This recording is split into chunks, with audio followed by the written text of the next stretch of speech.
Sup? She looked in the mirror. What? And I don't know why, but she said his name the last time. Candyman. She turned out the lights.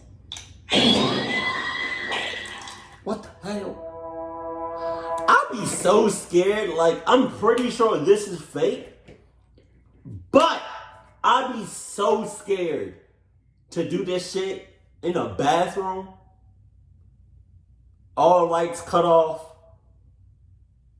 And saying that shit 3 times. What's the other one? Oh, Bloody Mary. Oh, hold on now. Like, even though something may not happen right then and there, a part of me thinks that I just clocked my own life.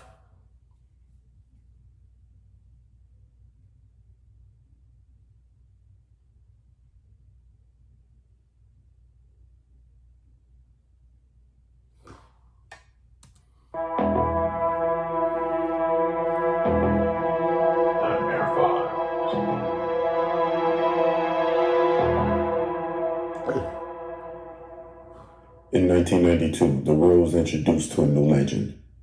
In 2021, a new version of the sadistic legend will be released. Those who think that the movie is pure fiction are highly mistaken.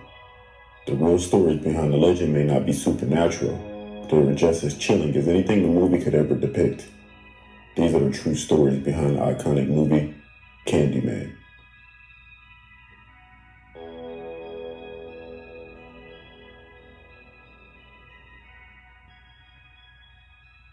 The worst serial killer in Houston history, Dean Coro, known as the Candyman.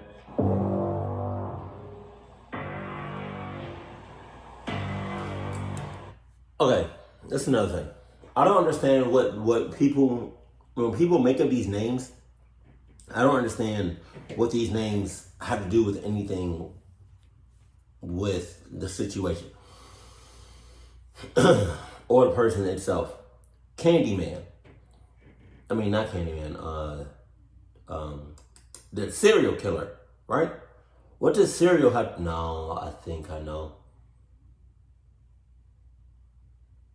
Because it's not cereal like you eat. It's the others. Oh, got it.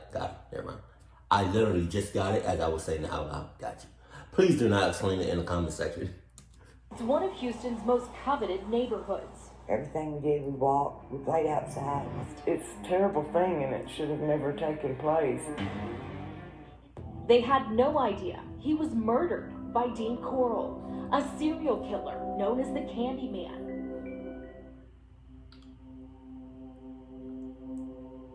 Came for you. Nah. Candyman.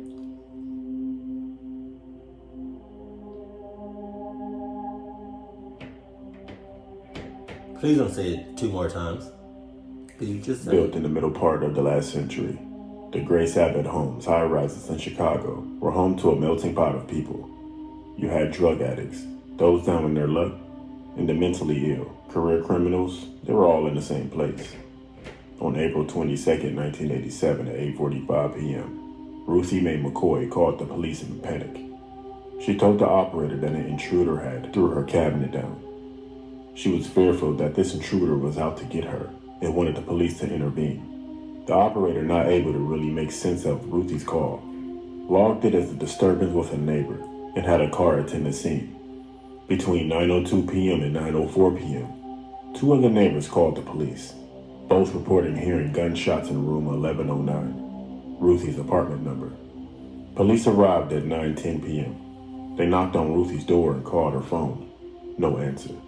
So they left. It wasn't until 2 days later that the door was broken down and Ruthie Mae McCoy was found dead, shot 4 times. Also, her bathroom cabinet was missing, revealing a large crawl space behind it. Oh my God. This was how the real-life Candyman entered apartments. When the projects had been designed, all of the pipes were connected through a crawl space behind the bathroom walls. Wow. These were accessed by removing the bathroom cabinets, making it really easy for repairs. But it also made it really easy for people to break in. It's what I'm saying. Who killed Ruthie Mae McCoy? The apartment next to Ruthie Mae McCoy's was 1108. Fellow residents Edward Turner and John Hundress had been there that day hanging out. A friend allegedly showed them how easy it was to break into the apartment next door, using the bathroom cabinet as access. Tim Brown, the main witness during the trial against Turner and Andres in 1990, told the court that he had seen them break into apartment 1109 and then heard several gunshots.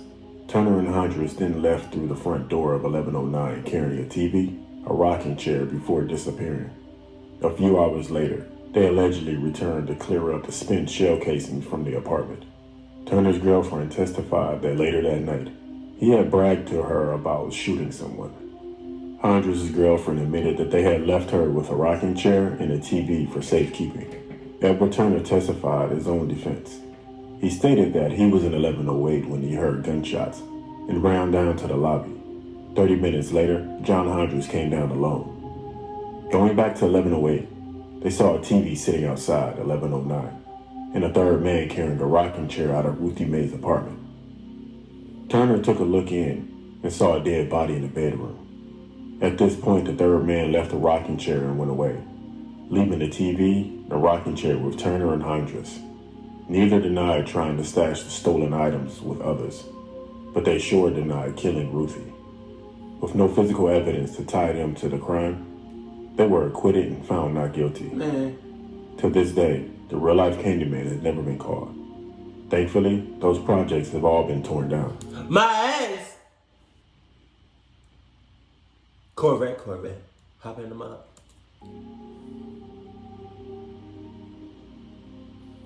Okay.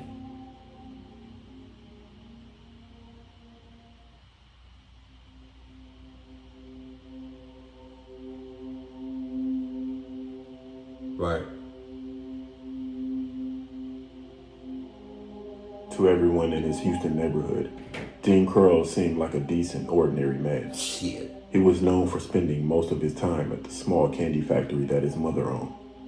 And he got along well with many of the neighborhood kids. Wow. He even gave free candy to local school children. Oh, no. Which earned him the nickname Candyman. But behind his sweet smile, Dean had a dark secret. He was a serial killer who murdered at least 28 young men in the early 1970s. Oh my God. This horrific spree would later be dubbed as the Houston Mass Murders. And it wasn't until Dean himself was killed in 1973 that the truth came out. And shockingly, the person who murdered Dean was his own accomplice, a young teenage boy whom he had groomed to help him with his murder spree. Groomed? In the mid-1950s, Dean Curl's mother and stepfather started a candy company called Pecan Prince. Oh yeah? Initially working from the family garage. Oh yeah? I make sure I never eat that brand of candy. Ever. I never even heard of them. But I'm just saying, I'm going to watch out for that name. And I'm going to be like, I'm good, thank you. Where my Twix at? Hold on. From the very start, Dean played a crucial role in the company. While his stepfather sold the candy on his sales route, and his mother managed the actual business, Dean and his young brother operated the machines that produced the candy. By the time his mother divorced her second husband, Dean had spent several years working at the candy shop. At some point, Dean briefly returned to Indiana to care for his widowed grandmother. But by 1962, he was ready to come back to Texas and help his mother with a new venture. Texas! Now called the Curl Candy Company, Dean's mother started this revamped business in the Houston Heights area. Unsurprisingly, she named Dean the vice president and his younger brother the secretary-treasurer. Although Dean was drafted in the U.S. Army in 1964 and served for about 10 months, he successfully applied for a hardship discharge after explaining that he needed to help his mother at her store. And so for several more years, Dean continued to work at the candy company, presumably bringing joy to his customers. Before the crimes, there were warning signs of what could be coming. For instance, one young teenage boy who worked at the company complained to Dean's mother that Dean had said inappropriate things to him, but rather than questioning Dean, his mother simply fired the boy. Meanwhile, the candy factory itself seemed to attract several teenage boys, both as employees and as customers. Some of them were runaways or troubled youths. Dean quickly built up a rapport with these teens. In September 1970, Dean killed his first victim. By this point, his mother had divorced the third husband and moved to Colorado, but Dean stayed behind in Houston since he had found a new job as an electrician. Dean also moved where he would begin to commit horrific crimes in his early 30s, but he wouldn't stay there for long. During the Houston mass murders, he would frequently move between apartments and rent houses, sometimes staying in one spot for just a few weeks. His first recorded victim was Jeffrey Conan, an 18-year-old student who was hitchhiking from Austin to Houston. Conan was believed to have been looking for a way to get to his girlfriend's house, and Dean likely picked him up with an offer of a ride. Just a few months later in December, Dean abducted 2 more teenage boys and tied them to his bed in his home. He was in the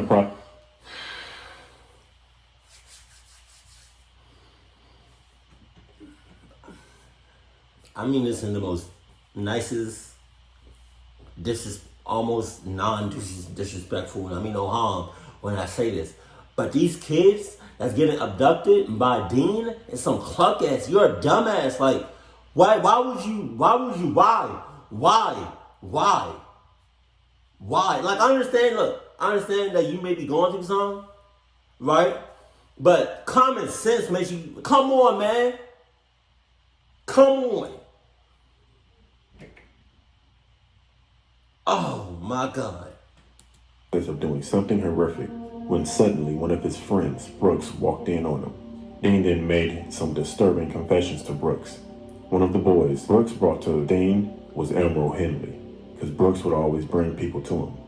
But for some reason, Dean decided not to dispose of him. Instead, he groomed Henley to participate in his sickening scheme, offering him cash as a reward for help for finding victims. Henley later said, "Dean told me he would pay me $200 for every guy that I could bring in, and maybe more if they were really good looking." What? In reality, Dean usually paid the boys just $5 or $10. Henley has insisted that he initially refused the offer, but his family's financial hardship led him to accept it. But even when he was paid far less than he had hoped, he didn't back out. Eerily, he seemed almost flattered to be included.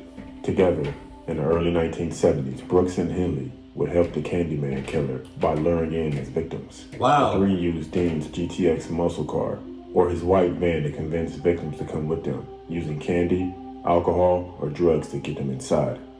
Dean and his accomplices would take the victims to his home. Dean also forced them to write postcards to their families to say they were okay. Oh. Each victim would often be tied to a wooden board.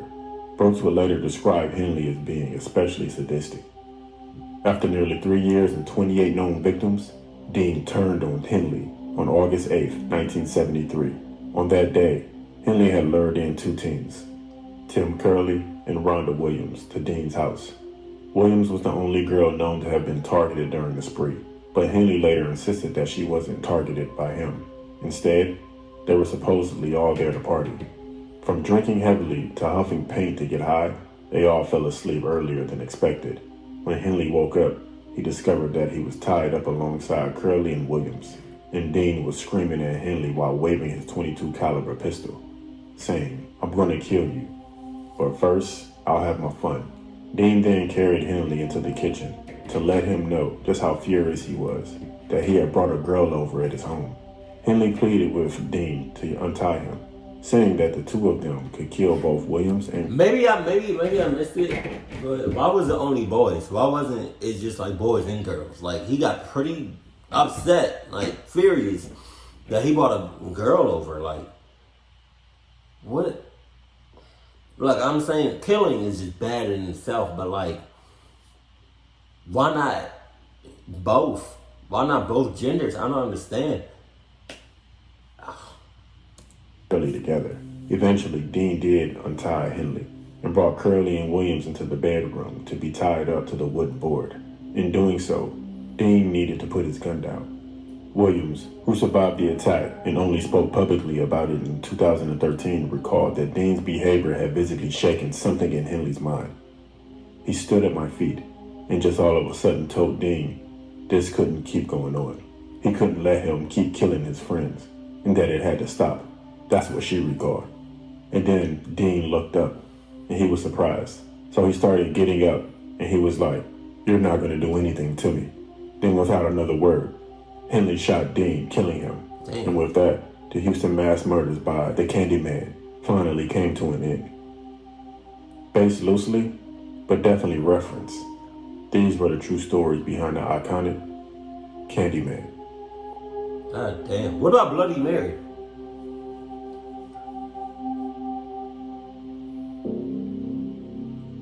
This makes me not even. I mean, I don't really eat candy like that no more. But like, this makes me not even want to eat candy at all. Even though Twix is my favorite candy. If y'all want to send me like a, Twix in the mail, just saying.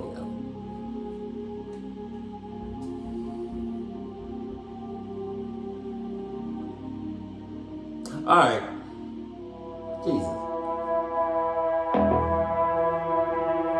Yeah, maybe I missed it. Nightmare 5. But what was his fascination with boys, like teenage boys? Well, see, you low-key a pedophile. I'm not even gonna hold you. I mean, but like, I'm kind of mad at the teenagers because it's like, why? You're teenagers. You have some sort of common sense, right? I don't know. Maybe I missed it, but I want to know if there's been any other Candyman incident in how you say it? In instances. Right? Oh shit.